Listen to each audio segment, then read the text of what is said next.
বন্ধুরা, আজকে আমি আপনাদেরকে বলতে চলেছি এক আশ্চর্যজনক সত্য ঘটনা। এই বাচ্চাটা হচ্ছে পৃথিবীর সবচেয়ে কম বয়সী কয়েদি। এই বাচ্চাটা এমন একটা কাজ করেছে তা জানলে আপনার শরীরের প্রত্যেকটা লোম দাঁড়িয়ে যাবে। এই যে বাচ্চাটাকে দেখতে পাচ্ছেন, তার নাম ড্যানি। সে তার ছোট বয়সের বোনকে এমন একটা কাজ করেছে যা কেউ কখনো স্বপ্নেও কল্পনা করতে পারবে না, যার কারণে সারা বিশ্বে একদম তোলপাড় করেছে এই বাচ্চাটি। এটা কিন্তু খুবই রিসেন্টলি একটা ঘটনা। আসলে এতক্ষণ ধরে যার কথা বলছিলাম সে বাচ্চার নাম হচ্ছে ড্যানি। তার বয়স হচ্ছে মাত্র 7 বছর। তার বাবা মা সহ সে নিউ ইয়র্কে থাকত। তার বাবা একটা সিম্পল জব করত এবং মা ছিল হাউসওয়াইফ। এবং ড্যানির একটা বোন ছিল যার বয়স মাত্র 15 মাস। তো একদিন ড্যানির বাবা প্ল্যান করলেন তিনি ওয়াশিংটন ডিসি থেকে নিউ ইয়র্কে যাবেন, কারণ তখন তারা দ্বিতীয় বাচ্চা নেওয়ার জন্য প্রিপারেশন নিচ্ছিল। একদিন ছুটির দিনে ড্যানির বাবা এবং ড্যানির মা বাইরে পিৎজা আনতে গিয়েছিল, অর্থাৎ তাদের খিদে লেগেছিল। আর এই মুহূর্তে ড্যানি এবং তার ছোট বোন ঘরের মধ্যে একা ছিল। যেহেতু তাদের পিৎজা খাওয়ার প্ল্যান ছিল, সেই হিসেবে অনেক কিছুই কিন্তু রান্নাঘরে প্রস্তুত করা ছিল, যেন ড্যানির বাবা মা আসার সাথে সাথে সেগুলোকে তৈরি করতে পারে। কিন্তু এই বাচ্চাটা ড্যানি মনের মধ্যে কি এমন বুদ্ধি আটল যা পরবর্তীতে কেউ কখনো কল্পনাই করেনি। সে তার বোনকে প্রথমে একটি পাত্রে রাখে, অর্থাৎ 15 মাস বয়সী সেই বাচ্চাটিকে। তারপর সে তার বোনকে জীবন্তভাবে হট ওভেনের মধ্যে ঢুকিয়ে দেয় এবং পরবর্তীতে তার সুইচ অন করে দেয়। কি বলছি একবার বুঝতে পারছেন?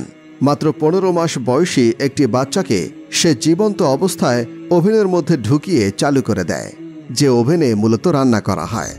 পরবর্তীতে আসলে কি হবে তা আশা করছি বুঝতেই পারছেন। কিন্তু ড্যানির বাবা মা যখন ফিরে আসলো তখন তারা একটা পোড়া পোড়া স্মেল পেল, অর্থাৎ কোনো একটা মাংস পোড়ানোর মতো গন্ধ।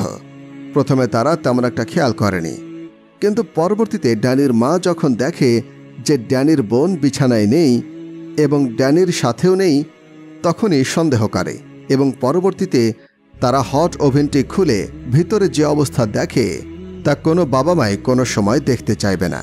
আসলে তারা কি দেখতে পেয়েছিল আপনারা কল্পনা করার চেষ্টা করুন। এটা মুখে বলা একদমই অসম্ভব। যাদের ঘরে এরকম ছোট বয়সী বাচ্চা রয়েছে তাদেরকে অবশ্যই এ ধরনের বিষয়ে সাবধান থাকা উচিত। ড্যানির বাবা মা একদমই নিস্তব্ধ হয়ে যায়। তার ঠিক পরপরই ড্যানির বাবা মা সেই হট ওভেন থেকে ড্যানির বোনকে বের করে হসপিটালে নিয়ে যায়, যাতে কোনোভাবে তার মেয়ে সারভাইভ করতে পারে। কিন্তু তাদের কপাল আরও বেশি খারাপ ছিল। তাদের মেয়ের এই অবস্থা দেখে তারা কখনোই কিছু কল্পনা করতে পারেনি। গাড়ি চালাতে চালাতে তার বাবা অনেকটা হার্ট স্ট্রোক করতে লেগেছিল, যদিও পরবর্তীতে ড্যানির বাবা বেঁচে যান। কিন্তু ডক্টরের কাছে যখন ড্যানির বোনকে নিয়ে যাওয়া হয় তখন তারা তাকে নট সেফ বা খুবই বিভৎস অবস্থায় পোড়া হিসেবে গণ্য করেন এবং ডাক্তাররা বলেন যে এই মেয়েকে এই অবস্থায় বাঁচানো আমাদের পক্ষে সম্ভব নয়। পরবর্তীতে ড্যানিকে নিয়ে যাওয়া হয় পুলিশের কাস্টাডিতে। যদিও ছোট বাচ্চা হওয়ার কারণে তাকে কিছুই করা হয়নি, তাকে স্রেফ একটা চাইল্ড কেয়ারে রাখা হয়েছে। তো বন্ধুরা, কারো বাসায় যাতে এমন ঘটনা না ঘটে সেজন্য অবশ্যই সাবধান থাকবেন।